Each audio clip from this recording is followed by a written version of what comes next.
दोस्तों, होर्मुज से आईआरजीसी की धमकी की वजह से अमेरिकन वॉरशिप्स को भागना पड़ा है और वहीं दूसरी तरफ अमेरिका में धमाके होते हुए भी दिखाई दिए हैं। अमेरिका की एक और रिफाइनरी में भयानक आग लग गई है जिस वजह से धमाके हुए हैं और वहीं दूसरी तरफ होर्मुज के इलाके में यूएस नेवी का बस बिल्कुल भी नहीं चल रहा है। आईआरजीसी ने पूरे इलाके को अपने कंट्रोल में कर रखा है और फिर यूएस की वॉरशिप पर फायर भी किया, वार्निंग फायर किए गए जिस वजह से अमेरिका के वॉरशिप्स को भागना पड़ा। इसको लेकर खबरें क्या सामने आ रही हैं, सबसे पहले खबरों पर जाते हैं। सबसे पहले आप इन तस्वीरों को देखिए, ये तस्वीरें सामने आ रही हैं अमेरिका के ओक्लाहोमा से। ओक्लाहोमा में एक रिफाइनरी है, रिफाइनरी का नाम सिंक्लेयर रिफाइनरी बताया जा रहा है और यहाँ पर भयानक आग लग जाती है।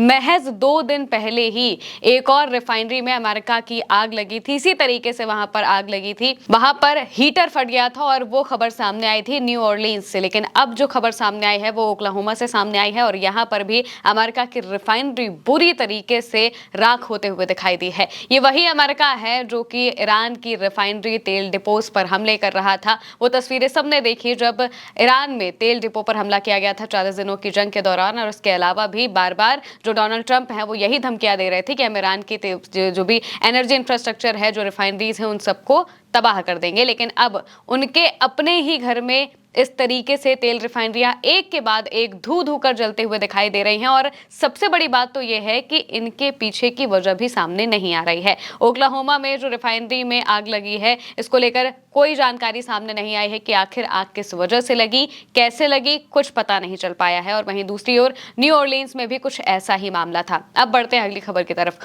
होर्मुज के इलाके में जो तनाव है वो अपने चरम पर पहुंचा हुआ है। किसी भी वक्त वापस से हमले शुरू हो सकते हैं और हमले अब तो न्यूक्लियर हमलों की तरफ भी जाते हुए दिखाई दे रहे हैं। लेकिन इसी बीच में आईआरजीसी का एक बयान सामने आता है और आईआरजीसी ने अपने बयान में बताया है कि उन्होंने अमेरिका के शिप पर चेतावनी वार्निंग फायर किए हैं और इस वजह से अमेरिका के शिप भागते हुए दिखाई दिए। इसको लेकर जो खबरें हैं वो आपके सामने है। बताया जा रहा है, फार्स न्यूज एजेंसी के हवाले से लिखा है, IRGC navy deputy, we are closely monitoring the movements, यानी कि हम बहुत करीब से सारे मूवमेंट्स को देख रहे हैं कि आखिर इलाके में क्या चल रहा है, अमेरिका के शिप्स क्या कर रहे हैं, अमेरिका क्या करने की कोशिश कर रहा है, ये सब कुछ हम देख रहे हैं।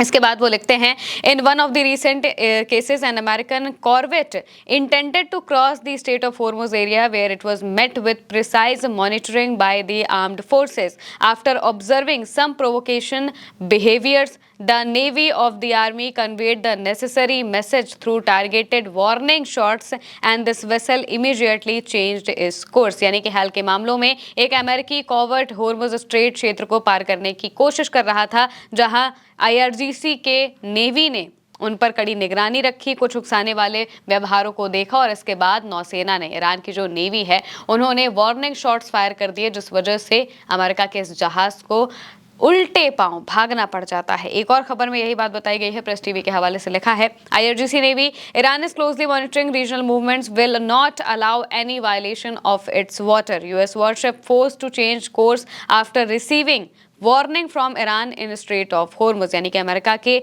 वॉरशिप्स को अपना रास्ता बदलना पड़ा है ईरान के हमलों की वजह से। और वहीं दूसरी तरफ ईरान के आईआरजीसी ने साफ कहा है कि पूरे इलाके पर हमारी नजर है कि आखिर कौन क्या कर रहा है, क्या करने की कोशिश कर रहा है, सब कुछ हम जानते हैं।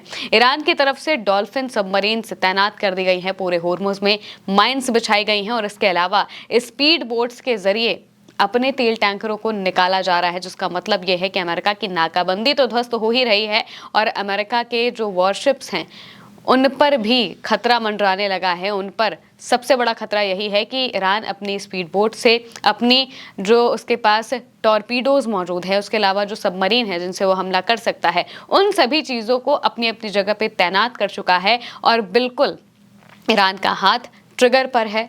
ईरान कई बार इस बात को कह चुका है कि हमारी उंगलियां ट्रिगर पर हैं, जैसे ही कुछ करोगे हम सीधे ट्रिगर दबा देंगे। और अब वैसा ही होता हुआ दिखाई दे रहा है क्योंकि अब डोनाल्ड ट्रंप का पेशेंस बिल्कुल घट चुका है। डोनाल्ड ट्रंप अब किसी भी तरीके से इस जंग को खत्म करना चाहते हैं, वो इस जंग से बहुत ज़्यादा ऊब चुके हैं। ये भी खबर सामने आई थी और अब ये कहा जा रहा है कि डोनाल्ड ट्रंप किसी भी वक्त हमले के ऑर्डर्स दे सकते हैं क्योंकि ईरान से उनकी डील नहीं हो पा रही है। अमेरिका ने पहले 14 पॉइंट का प्रपोजल भेजा था और कहा था कि ईरान इसे मान ले, लेकिन ईरान ने उसे बिल्कुल भी नहीं माना, बल्कि इसके बदले में अपना नया प्रपोजल भेज दिया और साफ तौर से कहा कि आपको बातचीत तो हमारे प्रपोजल पे ही करनी पड़ेगी। अगर हमारे प्रपोजल पर बात नहीं करेंगे तो फिर बात किसी भी कीमत पर नहीं बनेगी और हालात ये हो जाएंगे कि आखिरकार आपको जंग लड़ना पड़ेगा।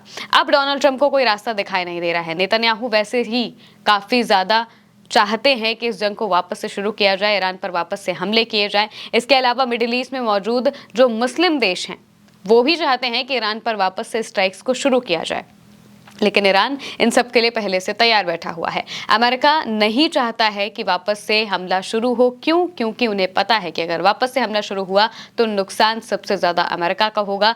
अमेरिका ने अपने 21 युद्धपोत पूरे मिडिल ईस्ट में तैनात करके रखे हैं और ये इतनी ज़्यादा कीमत के हैं। सबसे बड़ी बात यह है कि इनका मेंटेनेंस, इनका कीमत और इन पर सवार जो अमेरिका के सैनिक हैं उनकी जान पर बहुत बड़ा खतरा मंडराने लगेगा, क्योंकि जाहिर सी बात है ईरान शांत तो बिल्कुल भी नहीं बैठेगा। अगर अमेरिका या इजराइल कोई भी हमले की शुरुआत करता है तो ईरान की तरफ से भयंकर बमबारी, गोलीबारी सब कुछ कर दिया जाएगा। इसके बारे में ईरान पहले ही चेतावनी दे चुका है कि किसी को भी छोड़ा नहीं जाएगा, जिसका मतलब यह है कि अमेरिका को सबसे बड़ा नुकसान झेलना पड़ेगा। इस वजह से ही वो अभी कतरा रहे हैं इस जंग को शुरू करने से। वो चाहते हैं कि ईरान की नाकाबंदी करके ही हमें जितना फ़ायदा हो सके हम उतना फ़ायदा उठाएं, अपना काम करवा लें। ईरान की नाकाबंदी करके उन्होंने सोचा था कि हम ईरान की अर्थव्यवस्था को बिल्कुल पैदल कर देंगे, लेकिन ऐसा हो नहीं पाया है। क्यों? क्योंकि ईरान कोई आइलैंड नहीं है। ईरान में सारी चीज़ें बाहर से नहीं आती हैं। ईरान अपने आप में बहुत सक्षम है और सबसे बड़ी बात यह है कि ईरान के बॉर्डर्स बहुत सारे देशों से लगते हैं। वहीं दूसरी तरफ कैस्पियन सागर भी है, जिसके जरिए उसका रूस से ट्रेड हो जाता है और पाकिस्तान, अफगानिस्तान के रास्ते भी जो ईरान है वो अपना काम चला रहा है, अपने सड़क मार्ग से अपने सामान को लेकर जा रहा है, लेकर आ भी रहा है। इस वजह से अमेरिका की इस नाकाबंदी को अगले 4 से 5 महीनों तक ईरान पूरी तरह से झेल सकता है और ये बात CIA की रिपोर्ट्स में कही गई है, जिसका मतलब ये है कि डोनाल्ड ट्रंप के लिए ही सबसे ज़्यादा मुश्किलें हैं। वो मिड टर्म इलेक्शन के पहले किसी भी कीमत पर चाहते हैं कि ये जंग खत्म हो जाए, क्योंकि डोनाल्ड ट्रंप का और डोनाल्ड ट्रंप की जो रिपब्लिकन पार्टी है दोनों की रेटिंग बहुत बुरी तरह से अमेरिका में गिर रही है और हर कोई जानता है कि किसी भी नेता को अपनी पॉलिटिक्स से सबसे ज़्यादा प्यार होता है और ये जंग डोनाल्ड ट्रंप की पॉलिटिक्स को खत्म कर सकती है। इस वजह से ही वो कोशिश कर रहे हैं कि किसी भी तरीके से इस जंग को खत्म किया जाए और सबसे बड़ी बात यह है कि इज्जत के साथ यहाँ से निकला जाए। अगर वो ईरान के साथ डील नहीं करते हैं, अपने मन मुताबिक डील नहीं कर पाते हैं, तो हर कोई डोनाल्ड ट्रंप को कहेगा कि उन्होंने जानबूझकर ये जंग शुरू की और इसका कोई भी हल वो नहीं निकाल पाए और हार कर चले आए। ये बात वो सुनना नहीं चाहते हैं। इस वजह से वो चाहते हैं कि किसी भी तरीके से ईरान से डील हो जाए और अब उनके पास आखिरी मौका, आखिरी रास्ता यही दिखाई दे रहा है कि वो हमला करना शुरू कर दे। और अगर हमले शुरू हुए तो फिर और बड़े लेवल पर और बड़े स्केल पर यह जंग हो जाएगी। और अभी तो IRGC लगातार US वॉरशिप पर सिर्फ वार्निंग शॉट्स दाग रही है, आने वाले वक्त में बड़े हमले भी कर सकती है। और वहीं दूसरी तरफ अमेरिका में तेल रिफाइनरियों के जलने का सिलसिला थमने का नाम नहीं ले रहा है। फिलहाल के लिए मेरे यानी महिमा के साथ इस खबर में इतना ही। आप देखते रहिए उल्टा चश्मा UC।